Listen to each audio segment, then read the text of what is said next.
The ultimatum.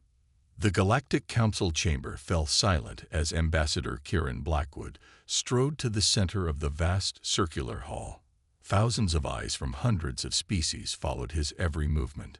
Some blinked with multiple lids, others glowed in the dim light of the chamber, but all conveyed the same emotion: unease. Kiera stood tall, his military posture betraying his past as a fleet commander before his diplomatic appointment. His face, weathered by both time and radiation from countless space battles, remained impassive as he waited for the Council arbiter to acknowledge him. The massive chamber hung suspended in the void at the heart of the galactic hub, its transparent dome revealing the swirling nebula beyond. The seats rose in tiered rings around the central speaking podium, arranged by the age of each civilization's admission to the Council. Humanity's seat was near the outer edge, last to join, first to challenge. Ambassador Blackwood of Earth intoned High Arbiter Zextrol, its 7 eyes narrowing to pinpoints of light. The Arbiter's crystalline body shimmered as it spoke, voice resonating through the chamber. "You have called for this emergency session. Speak your piece." From a shadowed alcove near one of the maintenance corridors, junior diplomat Maya Chen watched with growing apprehension. She wasn't supposed to be here.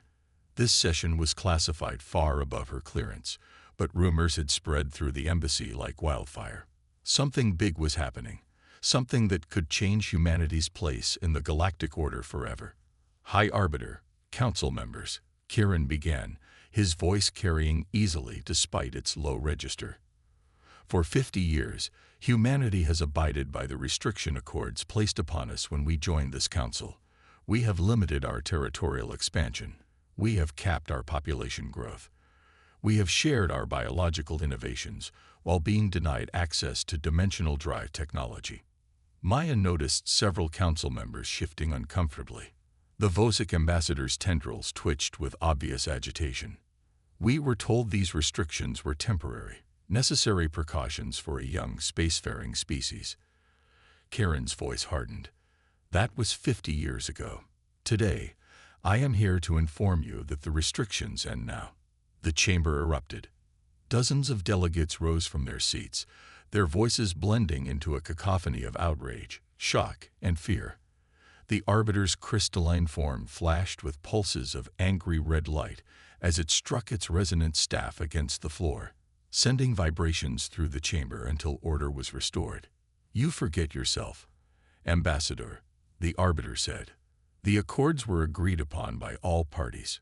Earth signed willingly." Kieran's smile was cold.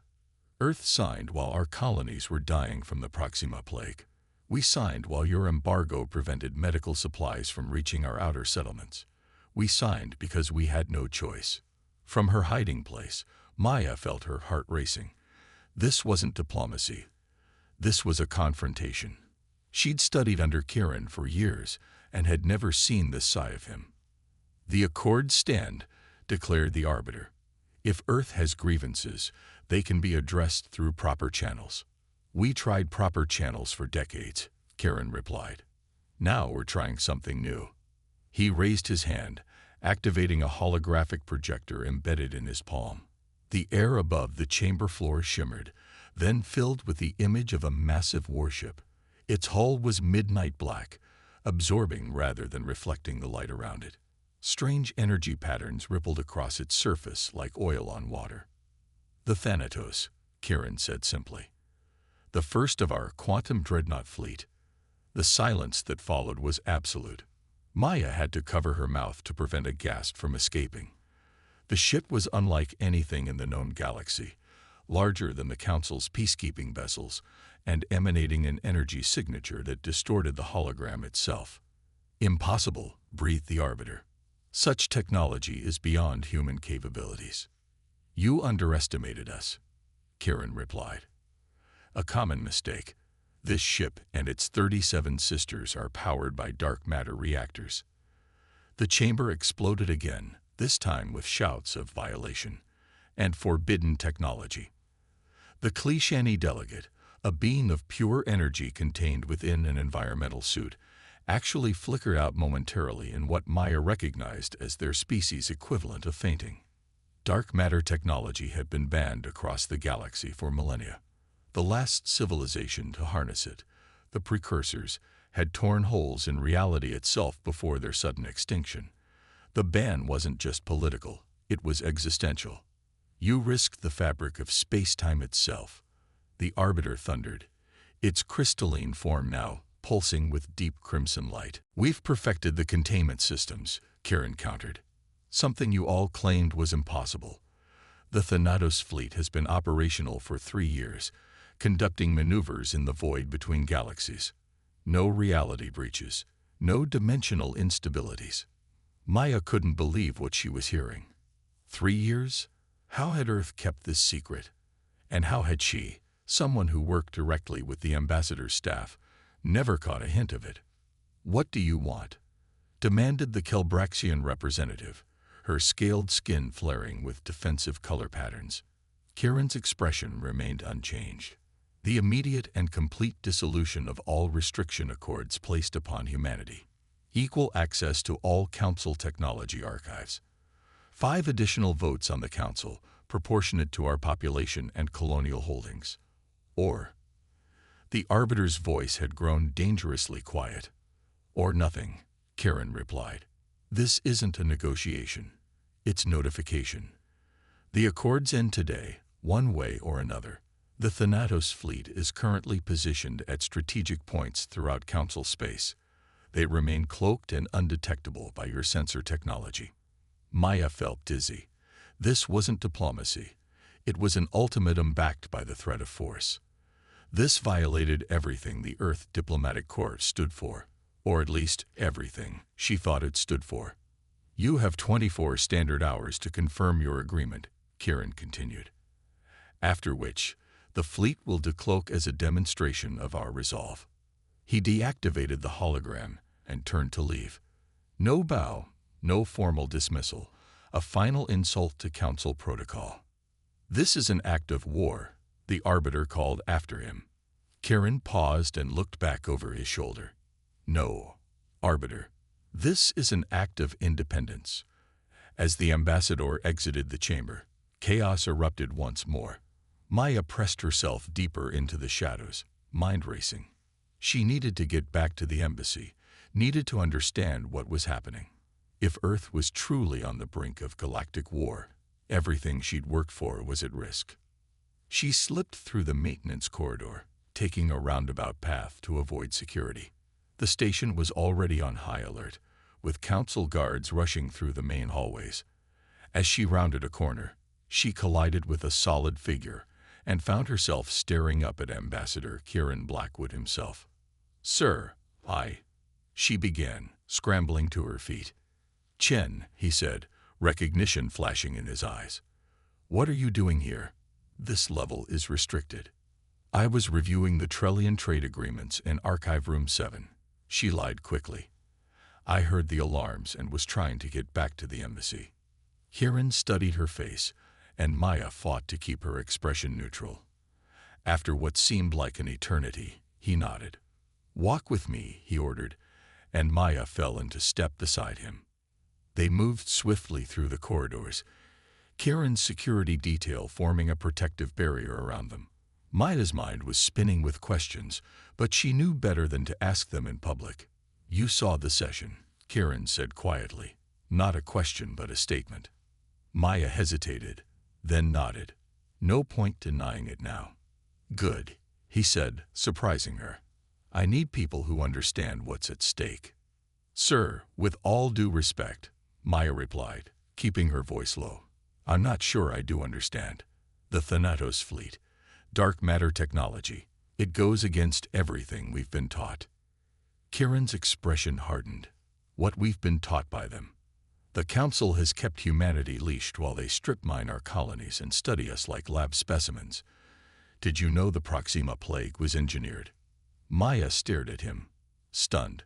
That can't be true." "The Council wanted to see how we'd respond to a targeted pathogen, test our biological adaptability. 12 million colonists died as part of their experiment." Before Maya could respond, the corridor ahead of them exploded in a blinding flash of light. Maya was thrown backward, her head cracking against the wall. Through the ringing in her ears, she heard shouts and weapons fire. Kieran's security team formed a defensive circle, their energy shields deploying with a crackling hum. "Arbiter's Guard," someone shouted. "They're trying to take the ambassador." Maya struggled to her feet, vision blurring. Through the smoke, she saw armored figures advancing, wielding the distinctive stun staffs of the Council's elite forces.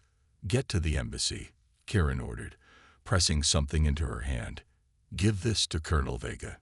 Tell her Protocol Omega is in effect." Before Maya could protest, one of the security team grabbed her arm and pulled her toward a side passage.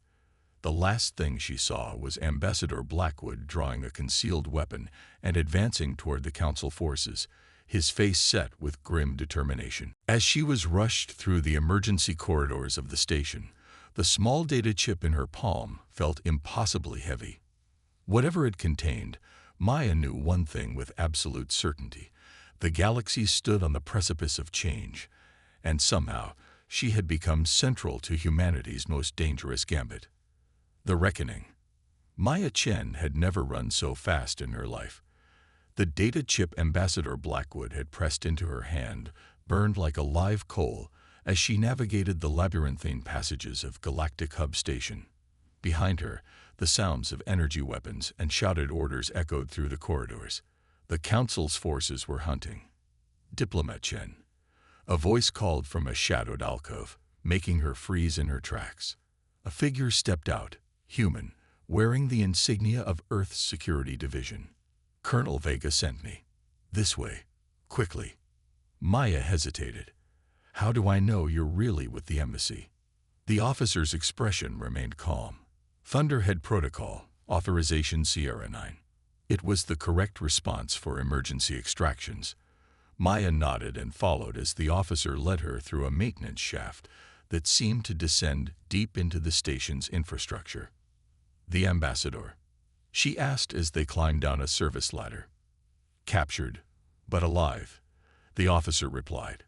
"The Council wouldn't dare harm an ambassador openly." "Not yet." They emerged into a small hangar bay Maya hadn't known existed. A sleek diplomatic shuttle waited, engines already humming with pre-launch sequences.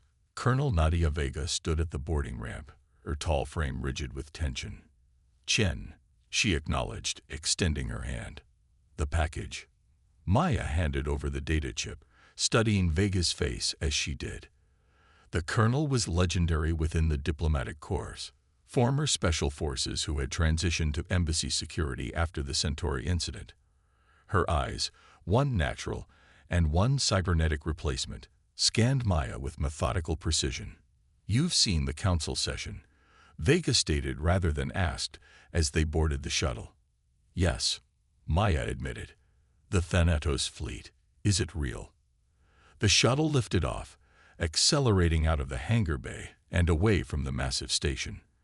Through the viewport, Maya could see Council security vessels already moving to intercept, but the pilot executed a series of maneuvers that seemed impossibly precise, weaving through the defensive grid.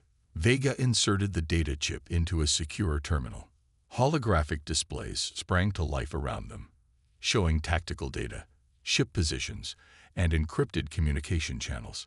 "It's real," Vega confirmed, studying the displays. "Though not exactly as the ambassador described it." "What do you mean?"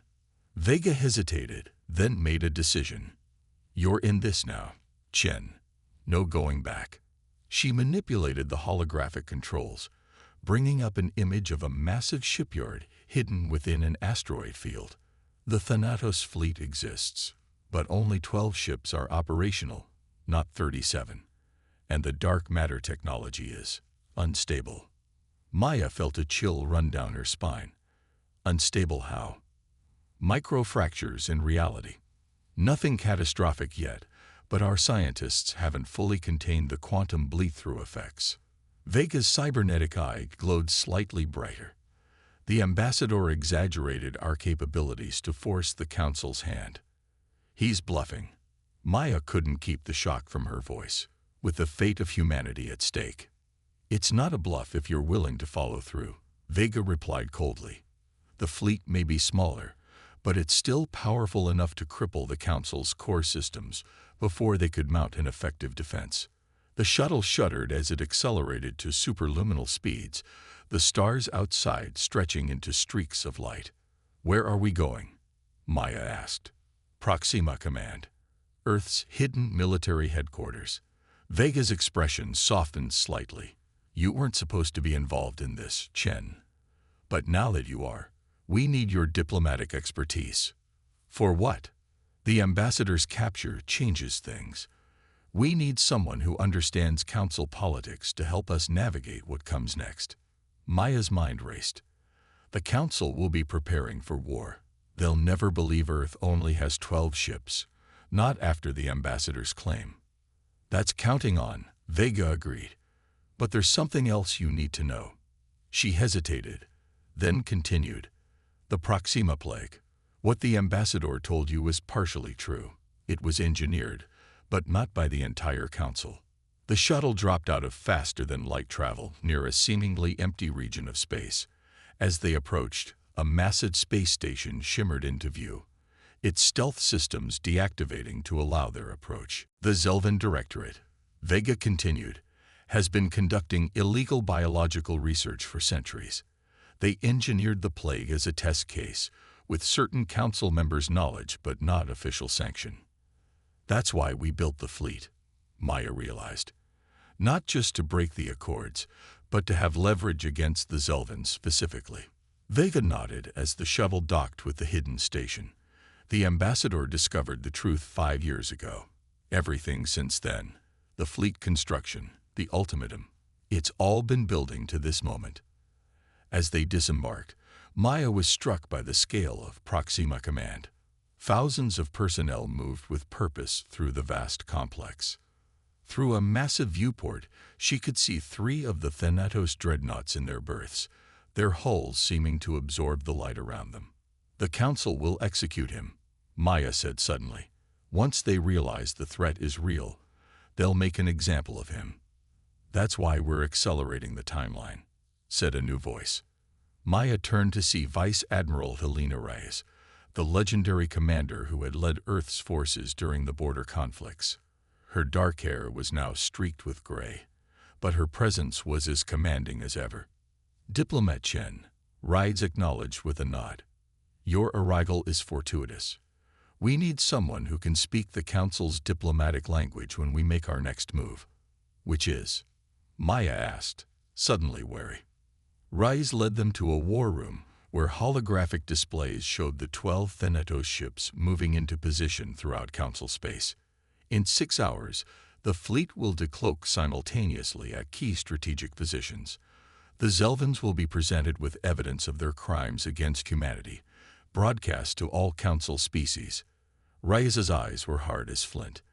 "They will stand down their forces, admit their guilt, and face galactic justice, or we will reduce their homeworld's orbital defenses to ash."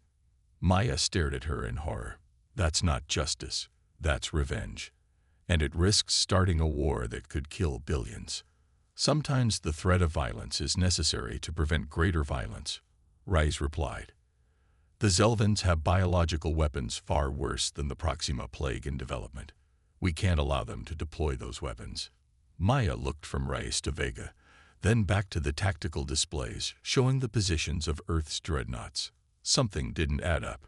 "If the dark matter drives are unstable," she said slowly, "decloaking all ships simultaneously near populated systems could trigger reality fractures on an unprecedented scale. You'd be risking the very fabric of space-time."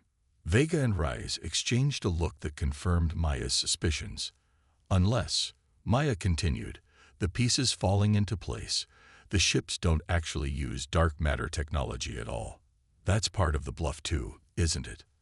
Admiral Reyes's expression remained neutral, but a flicker of something, respect, perhaps, showed in her eyes. "The ships are advanced, yes," Reyes admitted. "Quantum-entangled weapon systems, gravity manipulation drives, but no dark matter reactors. That technology remains theoretical." "Then why claim it?" Maya demanded. Why risk the Council's wrath over technology we don't even possess? Because nothing terrifies the Council more than dark matter, Vega explained. It's their boogeyman, their ultimate taboo. Claiming we've mastered it forces them to take us seriously without requiring us to actually fire a shot. Maya paced the war room, mind working furiously.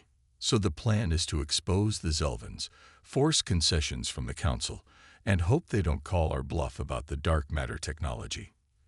Essentially, Rise confirmed, though we're prepared to use conventional force if necessary. Maya stopped pacing suddenly. The ambassador knew he would be captured, didn't he? That was part of the plan all along. Rise nodded. Kieran volunteered. His capture gives us access to emergency communication channels and prevents the Council from acting rashly. They'll keep him alive as a bargaining chip. Unless they've already executed him, Maya pointed out. They haven't, Vega said, checking the secure channel on her comm unit. Our embedded agents confirm he's being held in the high security wing. Alive, if not comfortable. Maya sat down heavily, the weight of the situation pressing down on her. Earth was about to challenge the entire galactic order with a dangerous bluff, and somehow she had become central to the plan. What do you need from me? She asked finally. We need you to draft the terms of surrender for the Zelvans, Ray said. Something that exposes their crimes without forcing the rest of the Council to lose face completely. A diplomatic solution that allows everyone to step back from the brink. And if they don't accept, then we demonstrate that our conventional weapons alone are enough to pose a serious threat, Vega said grimly. The quantum-entangled targeting systems can penetrate any known defensive shield. We can prove that without destroying an inhabited world. Maya closed her eyes, weighing the options. Part of her wanted no part in this dangerous gambit, but she couldn't deny the evidence of the Zelvans' crimes. If they had engineered the Proxima plague that killed millions, what other horrors might they unleash? I'll need access to all the evidence against the Zelvans, she said finally, and a direct communication link to the Council chamber. 5 hours later, Maya stood before a quantum-entangled communication array, her diplomatic uniform freshly pressed, her expression carefully composed. Behind her, the massive form of a Thanatos dreadnought hung in space, visible through the command center's viewport. Around her, the command staff of Proxima Station watched in tense silence. The communication link activated, projecting her image directly into the Council chamber. She could see the assembled representatives of 100 species, their expressions ranging from fear to outrage. At the center stood the High Arbiter, its crystalline form pulsing with angry red light. I am Junior Diplomat Maya Chen. Speaking on behalf of Earth, she began, her voice steady despite her racing heart. I address you regarding the illegal biological weapons program of the Zelvan Directorate and the unjust restrictions placed upon humanity. She could see the Zelvan representative's facial tentacles writhing in agitation. 12 hours ago, Ambassador Blackwood was illegally detained following his address to this council. This constitutes a violation of diplomatic immunity under Section 47 of the Galactic Charter. The ambassador threatened this council with weapons of mass destruction, the Arbiter countered. The Charter provides exceptions for threats to galactic security. Indeed it does, Maya agreed, which is why I am now authorized to present evidence of the greatest threat to galactic security in recent history. She activated a secondary display, broadcasting the classified Zelvan research data that Earth's intelligence services had gathered over years. The chamber erupted as the evidence of illegal biological weapons research appeared before them. Genetic sequences, test results, and most damning of all, internal communications discussing the successful field test on Proxima Centauri's colonies. The Proxima plague that killed 12 million human colonists was engineered and deployed by the Zelvan Directorate, Maya stated, her voice ringing through the chamber. With the knowledge of certain council members who will be named if this situation is not resolved peacefully. The Zelvan representative rose, his voice a hissing shriek. These accusations are baseless. This is a human fabrication to justify their military buildup. The data includes your personal authorization codes. Representative Keztak, Maya replied calmly. Your role in approving the final deployment is documented extensively. The chamber dissolved into chaos as representatives turned on the Zelvans, demanding explanations. The Arbiter struck its staff repeatedly, struggling to restore order. What does Earth want? The Arbiter finally demanded when the chamber quieted. Maya squared her shoulders. Justice for the victims of Proxima. The immediate dissolution of all restriction accords placed on humanity. Equal standing in the Council, including access to all technological archives.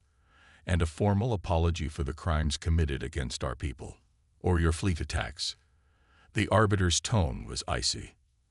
Our fleet is already in position, Maya confirmed, gesturing to the view screen where the 12 Thanatos dreadnoughts had decloaked near strategic points throughout Council space. But we prefer a diplomatic solution. She could see the representatives conferring, their expressions troubled. The evidence against the Zelvans was irrefutable, and the presence of Earth's advanced fleet, whether powered by dark matter or not, presented an immediate threat that couldn't be ignored. The Council will need time to verify this evidence, the Arbiter said finally. You have 1 hour, Maya replied, channeling Ambassador Blackwood's steely resolve. After which, we will consider your silence as rejection of our terms, and Earth will take appropriate action to protect its people. As the communication ended, Maya let out a shaky breath. Admiral Rye's approach, a rare smile on her austere face. Well done, Diplomat Chen. I think they'll fold. Maya wasn't so sure. The Zelvans might prefer war to admitting their guilt, and some on the Council might back them rather than set a precedent of yielding to military pressure. That's why we have the ships, Vega reminded her. Sometimes the threat of force is necessary to achieve peace. Maya looked out at the massive dreadnought, its weapon systems powered but dormant. Let's hope we don't have to find out if that's true. 57 minutes later, the communication array activated again. The High Arbiter stood alone in the chamber, its crystalline form now glowing with a calm blue light. Earth's terms are accepted, it announced without preamble. The Zelvan representatives have been detained pending investigation. The restriction accords are hereby dissolved. Ambassador Blackwood will be released immediately. Maya couldn't hide her surprise. And the apology. The Council acknowledges the great harm done to humanity through the actions of the Zelvan Directorate and certain corrupt officials who will face justice. We, the Arbiter, seem to struggle with the words, apologize for our failure to prevent this injustice and for the suffering of your people. Around Maya, the command center erupted in cheers and applause. Admiral Rise placed a hand on her shoulder, squeezing gently. Congratulations, Diplomat Chen. You've just changed the course of galactic history. As the celebration continued around her, Maya found herself thinking about Ambassador Blackwood and his dangerous gambit. Earth had won its freedom and justice for the dead, but at what cost? They had bluffed their way to victory with non-existent technology and the threat of force. Yet as she watched the relieved faces of her colleagues, Maya realized that sometimes the illusion of power could be as effective as power itself. Humanity had earned its place among the stars not just through strength of arms, but through courage, cunning, and the willingness to stand up against injustice, no matter the odds. The Thanatos fleet might not have dark matter drives, but humanity had something perhaps more valuable, the audacity to challenge the established order, and the conviction to see that challenge through. In the end, perhaps that was humanity's true quantum advantage.